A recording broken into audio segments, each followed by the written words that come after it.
One day, if things are great, everything's going well, inflation's on the way down, everybody's playing games all the time, which is true.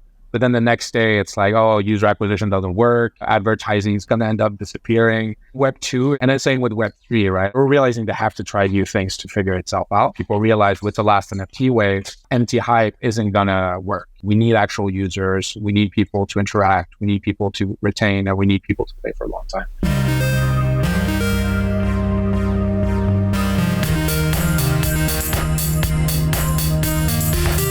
Welcome to Games Growth with Upptic, a podcast about the discipline of scaling digital games. We speak with industry experts and investigate trends to highlight the strategies, technology, and tactical methodologies to profitably grow your game to massive global audiences.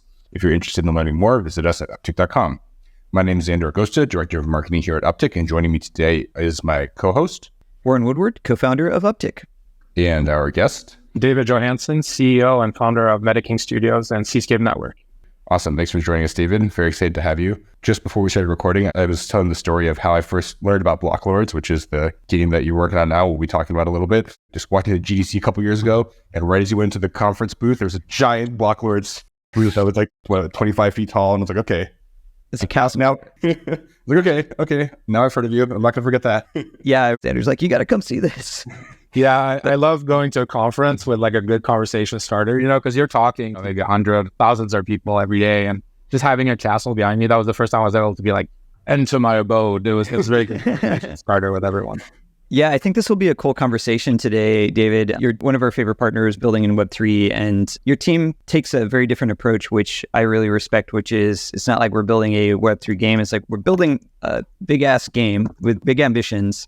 And Web3 is part of the DNA, but it's not like going against baggage of what it means to be a Web3 game, right? Or build for a Web3 audience. So I think we really want to dig in today. Your team, I think, has a unique background and unique perspective on what it means to build something with big mainstream ambitions, but using some of the tech and unique Lego blocks that you get from building with Web3 DNA and what it means to have a vision for going super mainstream. So really excited to dig into that with you today.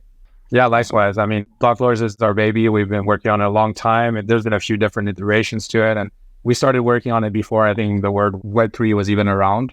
So we've definitely gone through a few different cycles, and I'm really excited to talk about it with you. Awesome. Well, let's jump right in.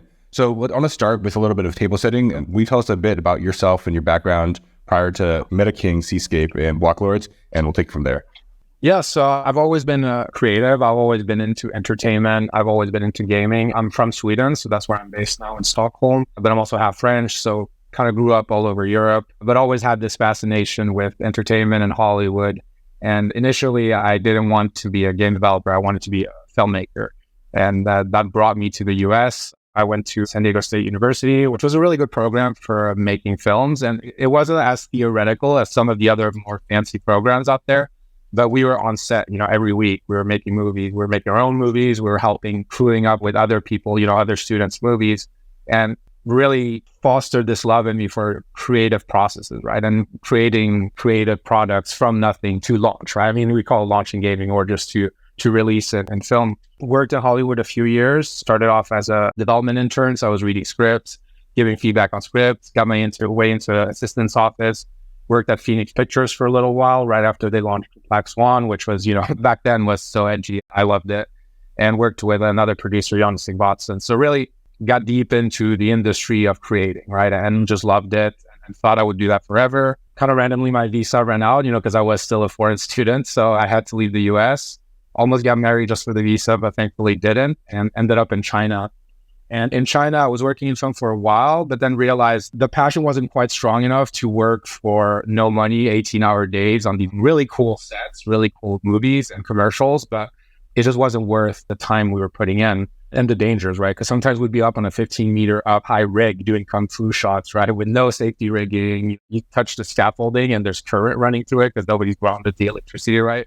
So I was like, maybe I should do something a little bit safer, to not always be on set. And got a job with Yozu Interactive back in 2013, 2014. They were one of the first China studios and publishers that were really making it big with Facebook games. So what they'd done is they'd taken this concept of free-to-play MMORPGs, browser-based, and they launched it on Facebook, and they had really aggressive user acquisition strategies, which was still pretty new in the West, right? This is 2013, 2014, so this is still very new.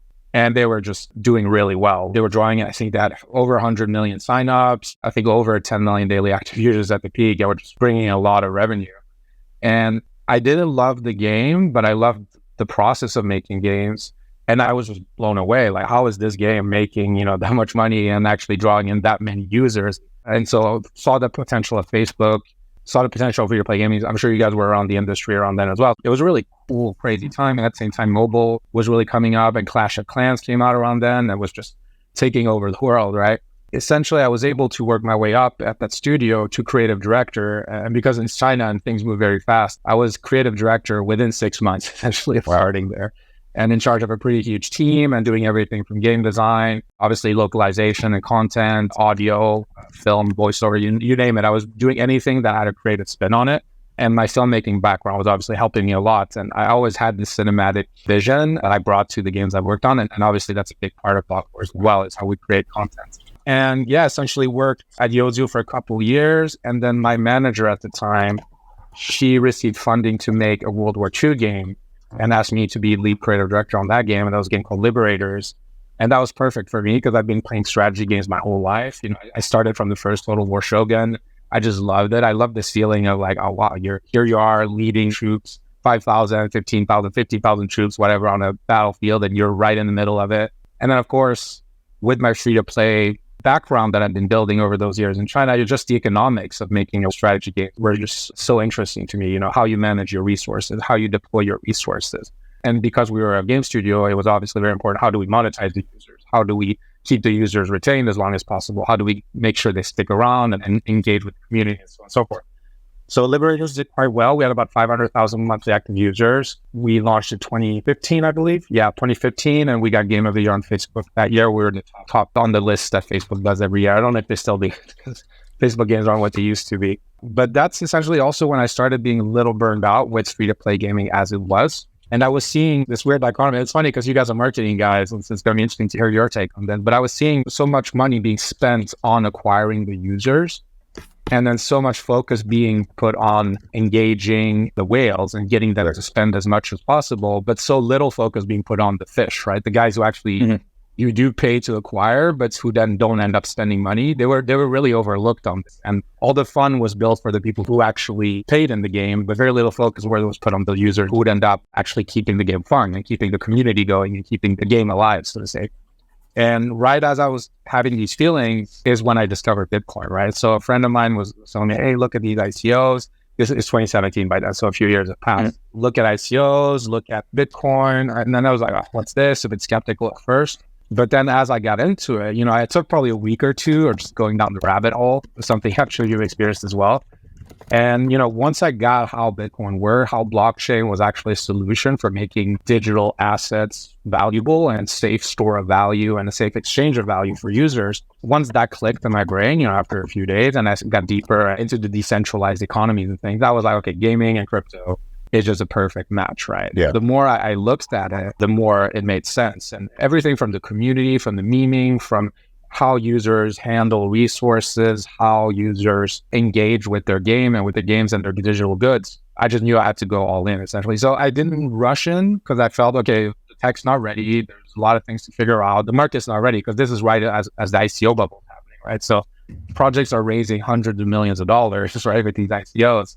But it was just very obvious, even back then, that the liquidity is not going to be there for those retail sellers when the token goes live. There's nobody to absorb that liquidity. And so we stayed off. We didn't do any token or anything back then, but I knew I wanted to work with it. And I was convincing my co-founder, Nikki, of like, hey, look at blockchain. We knew we wanted to do getting together. We'd been working together since 2014. And I think that's when the idea for BLOCKLORDS was formed. I don't know if the name or the idea came first, but obviously I had a strategy gaming background. I liked free-to-play economies. I wanted to make a game with blockchain. And then, BLOCKLORDS just felt like my McDonald's moment, right? Like, this is the brand. This is what we want to rally behind. And we started in 2018. We wrote a white paper. We didn't have any funding, and obviously the market was crashing then. So it was impossible to get funding because game companies were like, "What is this?" And crypto companies were like, gaming, this it's probably not a good use case for crypto." This is a very different time. And in 2018, we submitted a demo to a competition that the Neil blockchain was holding, and we won best blockchain game design. And the rest is history, I guess. That was the first funding we had, and since then we've been through a lot of stories. I'm sure I'll get to share with you as well.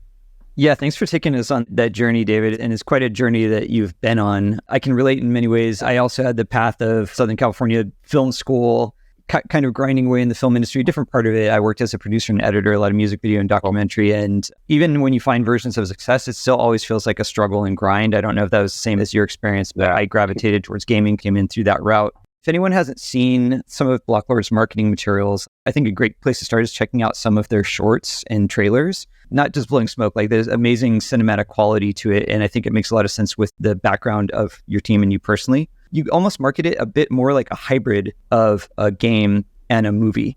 I see that in a lot of your materials. And on this podcast, we talk a lot about strategies of bringing games to market.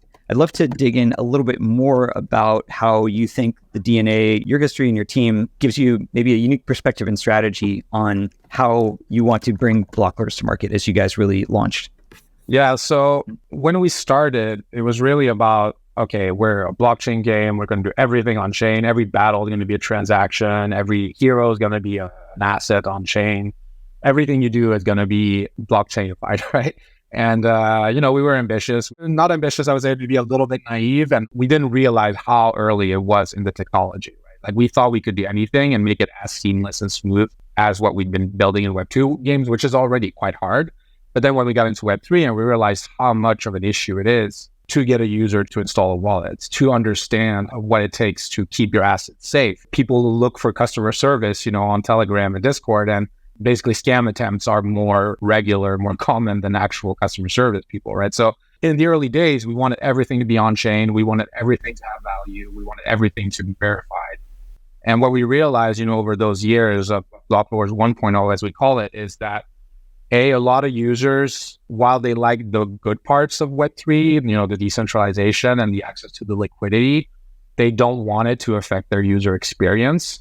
And they don't necessarily want to do what it's going to take to keep their assets safe. And that was a very tough but important realization that we made even before 2020, right?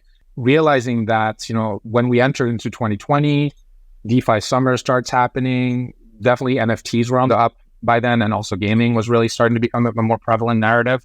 We realized, hey, we really do need to develop some solutions that are going to make it easier to deploy blockchain games, right? And that are going to make it easier for game developers to add NFTs, to add tokens, to add liquidity to their games, while also not entirely killing the user experience. And that is what led us found the Seascape network, because essentially we realized the game we want to make, we're at BLOCKLORDS, which is an ambitious game even by Web2 standards. It's essentially an MMO version of Crusader Kings, Age of Empires, and Total War. And that doesn't exist in Web2.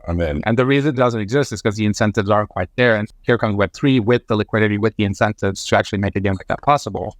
But we realized the tech, the infrastructure wasn't there. And in many ways, it still isn't there. But that's why we decided to start Seascape. That's why we work a lot on cross-chain gaming, on cross-chain NFT, on bridging, on a lot of different things, essentially that the nuts and bolts, right, of what it takes to make a Web3 game. And that journey led us to getting investors. It led us to deploying a lot of projects. We're up to about a half a dozen games now that we've launched on various chains.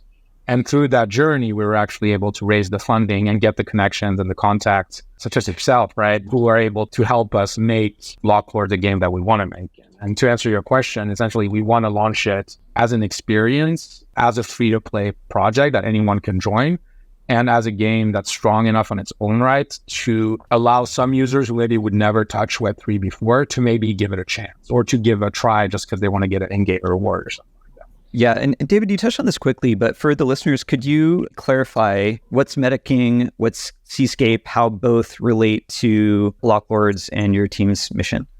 Yeah, so Seascape Network, you could say it's our infrastructure, right? It's how we mint NFTs. It's how we keep track of users' accounts between chains, right? Because we're a fully cross-chain project. It's not fully decentralized, so we're taking a Web 2.5 model. I don't like that term. I think Web 4 or Web 5 is a better way to describe it, because I do think that's the next phase. But essentially what we're building with Seascape is a way for large-scale games to be able to mint assets on chains where liquidity is available, so that users essentially can have a seamless onboarding experience, but then be able to get the Web3 elements they want with their assets if they want to, right? So Seascape is our infrastructure solution. MetaKing Studios is our content, our game development studio, right? And then BLOCKLORDS is our flagship game. So you could say maybe Seascape is our Disney, MetaKing Studios is our LucasArts, and BLOCKLORDS is our Star Wars. For going back, no big deal. Just casually build all three of those at the same time. Exactly. Okay, so you touched lately on what BLOCKLORDS is and what's the vision there. I want to talk about that a little bit. And then as we start talking about that, let's talk about how are you thinking about crafting new IP, and to what extent does drawing from the Web3 DNA inform that decisions around the IP? Yeah, it's a very good question. And I think we're fortunate in a way that we had so much time to do it. But at the same time, at each phase, it felt like we were really reinventing the IP, right? So when we started, there was nothing, right? There was no Twitter. There was just a name and an idea, a pretty vague idea still back then. And through those 2 years of developing the game, we were really able to build a narrative. And being, a medieval IP, that just gives you so much inspiration to work with. So those first 2 years, I would say we took like what most gaming studios go through when they create something from nothing. It's everything from, what does the brand look like? What is the gameplay? It's obviously very focused on gameplay, but because also we were a Web3 project, it was a lot of just education about why does it need blockchain? What does the NFT do? Like, how do you secure your asset? How does this blockchain work, right? So we did a lot of like pre-work during those 2 years. Then we did essentially a year where Seascape was the only focus. And then we came back to BLOCKLORDS. And that was really fresh because by then we had a much larger team, we had investment, we had essentially a war chest that we could build a new IP with. What we wanted to do was really, okay, how do we create a world-class brand? And that started with a brand package, right? So we worked with some really good companies, agencies that helped us really define like who we were as a company. They came up with, for the MetaKing Studios, this fun conquers all motto, which we really follow. It's like, yes, the Web3 stuff is important. It's cool. It's very valuable. The game is built on that. But BLOCKLORDS is about having fun. And BLOCKLORDS is really Game of Thrones on chain. I don't think that answers your question very well. It's a very good question. Well, let's dig into it a little more specifically. So by making the choice to build with aspects of Web3 technology, what has that made easier or more exciting about building BLOCKLORDS, and what additional obstacles or pain points has that caused? Yeah, we'll start with the good parts. The good part is really what Web3 does have is it brings you instantly a community of users who really will become passionate about your projects, who will really care about your project. They'll stay in your project a long time.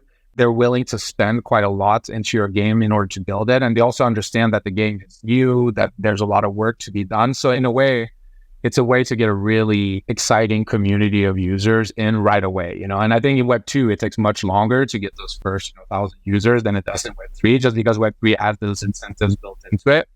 Definitely the benefit was we were able to get PR and we were able to get users, and we were able to like carve out a niche, in this hardcore strategic gaming. Because if you're looking at Web2, there's a lot of RTS games, there's a lot of strategy games.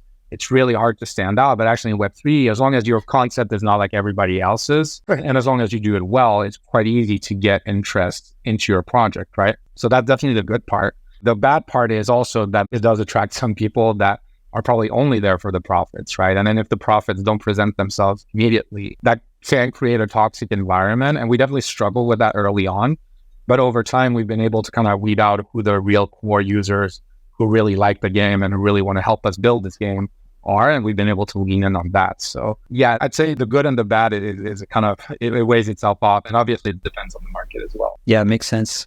Riffing off that and thinking about, you've got a few really big moments with BLOCKLORDS coming up in the coming weeks. To make sure I don't spill anything you don't want spilled yet, what are some of the big moments coming up that listeners might want to keep an eye out for? And then we might dig into what a few of those mean. Yeah, so we just closed last month our community beta, which was essentially our closed beta. And we were really happy with the results, essentially. A lot of users joined up. A lot of users used their heroes. The playtime was amazing. Players played for a long time. We had the season pass going. So people were very engaged and active in the game, essentially. So based on the feedback that we received, we were able to essentially add a lot of new features, right? That's what we're working on right now. And we're prepping for the open beta of the game. I can't announce the exact date quite yet, but that's what it's all leading towards, right? We're finally going to be able to get the game out to users. So the community beta, you actually needed an NFT to start playing, meaning that we kept a lot of users out. But now with the open beta, anyone who plays a game will be able to enter for free. They'll be able to get going with their farm. They'll be able to work together with lords who essentially control their regions to farm together, build together, and eventually fight together. And yeah, essentially what we want is to create a really great community inside of the game and to get as many players as possible. So one of the really cool things about, I think your game maps really cleanly to a Web3 game, is that your game is about an economy, right? Like the medieval feudal system maps really cleanly to economic system, which also Web3 is all about the economy. Can you talk a little bit about how those pieces intertwine? Talk a little bit about what the economy is for BLOCKLORDS, what makes it unique and exciting, and how does Web3 technology enable and really empower that game design decision?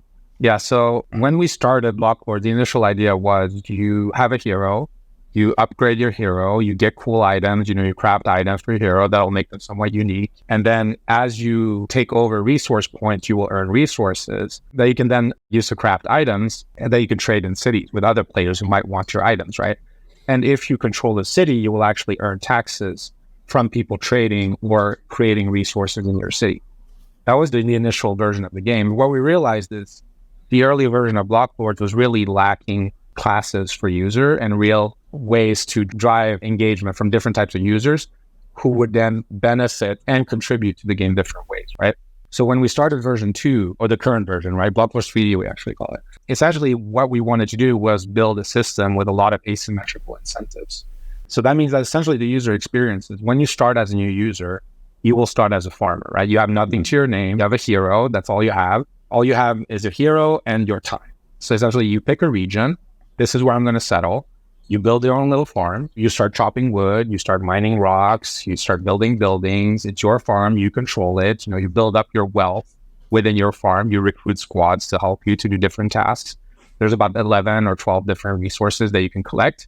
And it's all about specialization, right? Maybe you're really good at collecting meat, or maybe you're really good at collecting wood. You can take the resources that you farm and you can trade them in the cities.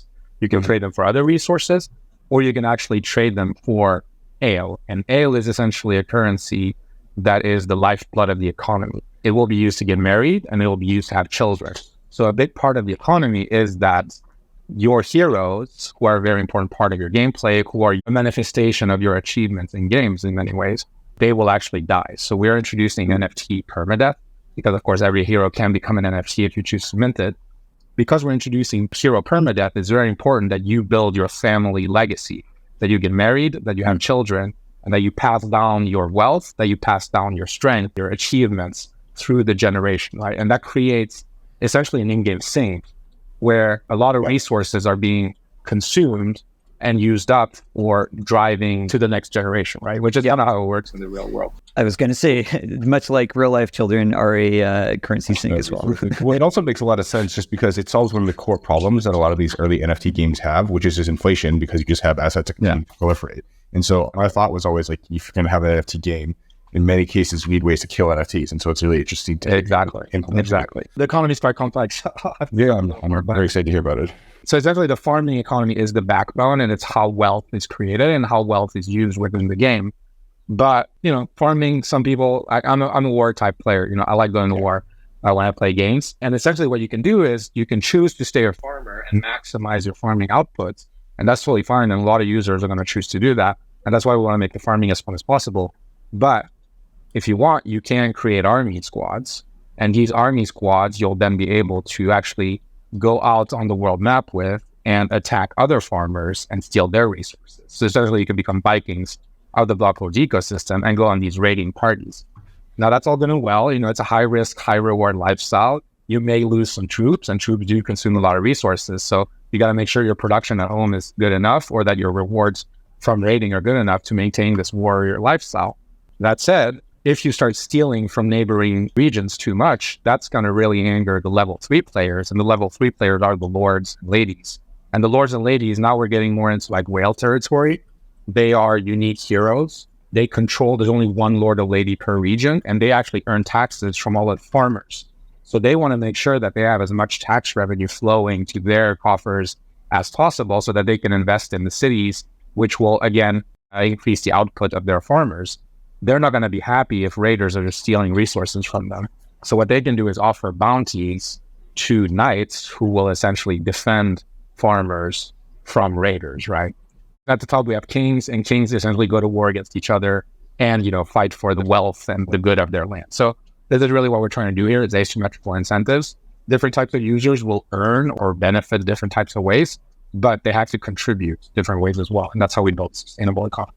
Yeah, it sounds like also in the end state vision here, there's just very different ways people can experience the game based on your player tendencies and how you like to play. You can really feel the 4X background coming in to this game, right? It's like, it's a very clearly, not clearly copied, but it's inspired much by the Chinese 4X games that were huge and they still are very massive money printers in a lot of places. As someone who's addicted with mobile games, I've tried every different genre, and I spent a couple $100 on one of the 4X games for a while, and I was like, great, I'm raffle stopping a bunch of people, and now that's $100 I'm never going to see you again. One that maps really cleanly, though, to a Web3 ecosystem where, okay, maybe that couple $100 becomes a couple $1,000 or tens of thousands of dollars, which people were doing anyway, but now that's the only way they control the prestige, but they have assets that are tangible assets. So it maps really cleanly to the Web3 economy, which I think is really, really interesting. Wasn't a question there. No, I wholeheartedly agree, and I think that's really a type of game that's missing from Web2 is this idea of here's a 4X game where you can be anything from a farmer to a lord, where the stakes are real, and that hopefully that's a lot of fun to play as well. Yeah, so one of the hardest things to do for the long-term trajectory of game health is thinking about balance and sustainability, and that's hard to do in every ecosystem, and I'm sure ecosystems that have tangible assets backing it makes it even harder. So talk a little bit about your vision for how you're thinking about balancing it and building a sustainable game economy for the long term. Yeah, that's by far our biggest challenge. Like graphics and gameplay is all hard, but the economy is the hardest part of any MMO game, and especially here, like you say, with real assets. And our approach has been ship early, ship in pieces, and give ourselves a room to navigate and to reiterate and to optimize with time, right? Initially, we launched the banners, which was our first NFT collection. We launched on Immutable. And here we really wanted to see, okay, how is a free mint going to impact the economy? Like, what's the selling pressure like? How do bots actually abuse this mechanism, which they did, right? And so the banner mint was really there to introduce users to the ecosystem, see how free mint would be abused so that we can counteract against it. How can we just balance an NFT economy starting with nothing, right? Then we added the heroes. Essentially, banners would be burned for heroes. We've seen over 50% of the banners actually being burned. So we're seeing, okay, how many of those users that claim the free NFTs are actually engaged? How many are using the system for their benefit? How many are just ignoring it? Which was a fair amount as well, with the Web3 hurdle, with the wallets and all that. And then over that, we start adding the Polygon interaction where we had hunters come into the ecosystem. And then the game launches, and now people are actually moving their heroes to the game. Every step we're able to balance, we're able to see exploits, we're able to patch exploits, and we're able to essentially build a stronger foundation. And so, now we launched the farmer systems with the closed beta. We're starting to add battles slowly with the open beta. And essentially, we're giving ourselves a lot of room to be flexible, both on the Web3 and Web2 side. Essentially, we want to offer a great experience for users who are already who already have assets. But we want to build something also that's inviting to a new player. And that's really the biggest problem. And the biggest thing we're focusing on is to keep that. David, you actually just perfectly hit on the next topic I wanted to get into. We just talked about a hell of a lot of complexity and interlocking systems and economy nuance for BLOCKLORDS. You guys are not trying to make some niche title for people that are only into 4X plus Web3. What are some of the things that you guys are doing to make something that has a reasonable point of entry and can have somewhat more mass market appeal? Yeah, I think definitely the first part is free, right? It needs to be free. And that's something that Web3's fallen. I think everyone's thinking about it. Everyone wants it. And it's been a problem with the value on the chains and obviously the hurdles to get in. But essentially, first, it's free. It's accessible. When you start playing the game, you're not being overwhelmed with all this info about economics or about power plays or about banners or NFTs. In the beginning, it's all about your hero, you as the player learning this game, and this game, which essentially starts with simple mechanics. Build this building, chop this wood, get this food. And then over time, you start layering those things together and users start seeing, oh, this works well with this works well with this. And then another approach we're taking with the content, right, is as you're playing this game, this farming game, which might be a bit repetitive for some early users, like, oh, I'm just farming, I want to get to the battles, But actually, as you're farming, there might be an event that's some cinematic content that's like, hey, your farmer fell in love with some sheep. What are you going to do? Oh, well, I'm going to outlaw sheep, or I'm going to, kill the sheep. I'm going to encourage it. But then you get all these outcomes, right? And with these events, what we want to do is add some randomness and some fun into the concept of the game. But also, yeah, we just want to create a setting where users feel, okay, this is happening to me and I'm going to share it with others. And yeah, so we really like this idea. And actually, I know gaming was really the big narrative of the last Web3 cycle. I think entertainment is going to be the next one. And we want to create these sandboxes for the players where they can create their own little stories and we can create content out of that. I'm still figuring out the exact angle, but I think there's going to be a lot to be said about entertainment and Web3 in the next wave. Yeah, got it. So it sounds like a big part of the strategy is just what is the journey that the user goes on as you introduce this complexity very gradually and along with fun interspersed along the way to keep a carrot and rewards as they kind of learn these interlocking systems. Exactly. Cool. We touched about this a little bit at the top, but I'm curious sort of what are the next major milestones that you're thinking about and how can people get involved? What are the key challenges that you're facing going forward? And like, what are the things that if you're curious about the system, what should you be paying attention to?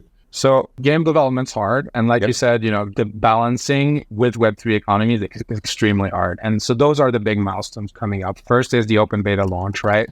The open beta is when the game actually lives for free. Anybody can join, anybody can interact. Community building is obviously a big part of it. We strive to have a community that's very active in game and out of the game. XC are obviously the best at this. And we want to build a similar community where people are playing because they enjoy the game. They're playing because they like the mission, they like what we're building and how we want to build the ecosystem. It's just fun, right? It's just fun to have that many users show up to a patch call and everything. So essentially getting the game out is priority. Getting a lot of new users in is also priority. And we have a lot of work ahead of us just for that to make it as easy as possible.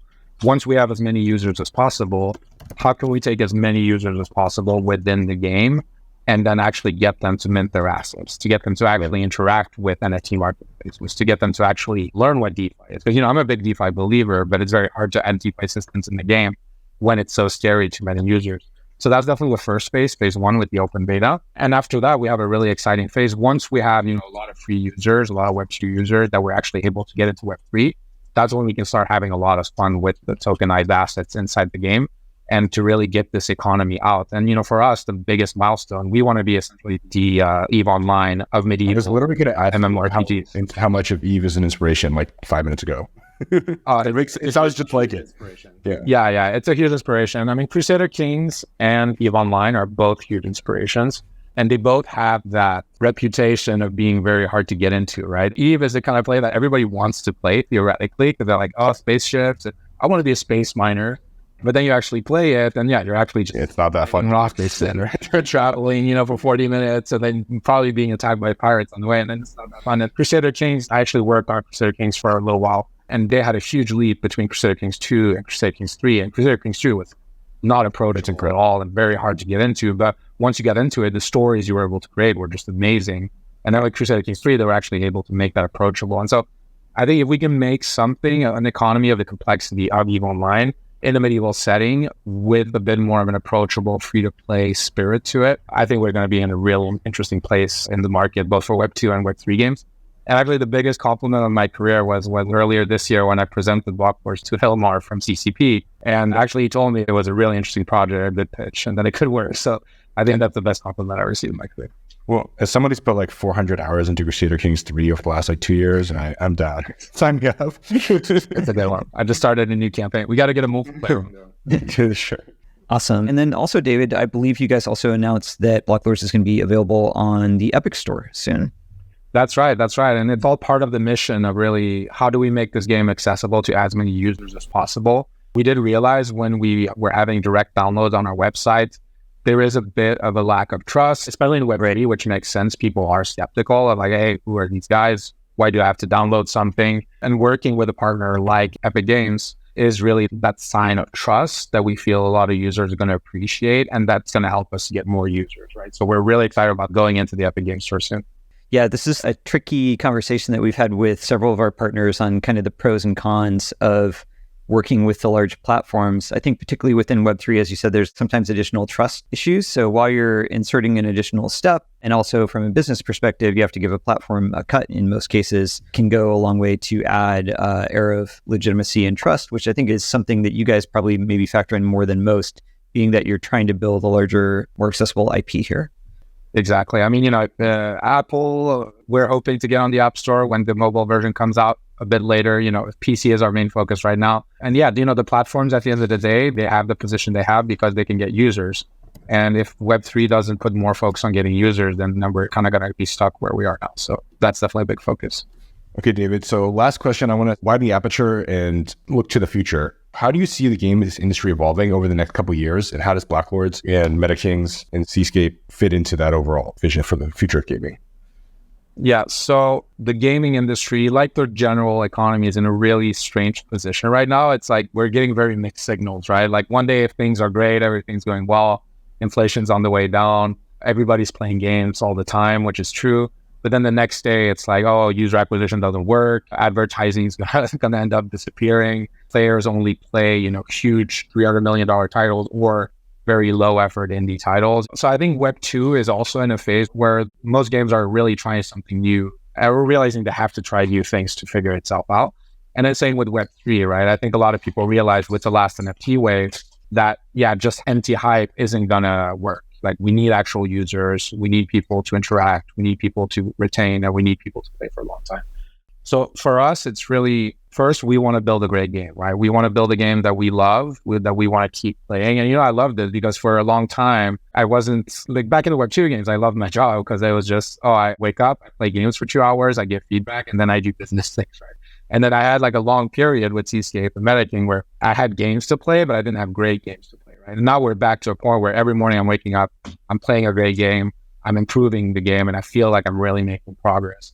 And I look forward to doing that for the next 10 years, essentially. I want to take BLOCKLORDS and do what Game of War did, what World of Warcraft did, what EVE Online did, and really build a game and build an economy that's going to see players really dedicate their lives to and help make better and help improve. As we do that, as we build out the BLOCKLORDS IP, on the Seascape side, we're going to be developing a lot of really interesting tech. So I'm not ready to announce it yet, but at Seascape, we've been working on something for the last year that's essentially going to make all of the blockchain needs for BLOCKLORDS be much more seamless and also be scalable and be very transparent and also reliable, essentially. And as we do that for BLOCKLORDS, as we develop this tech, it's definitely going to give us a recipe to be able to do that either for other games, partnering directly with them, or even we might make it open source. We haven't decided quite yet how we want to do that.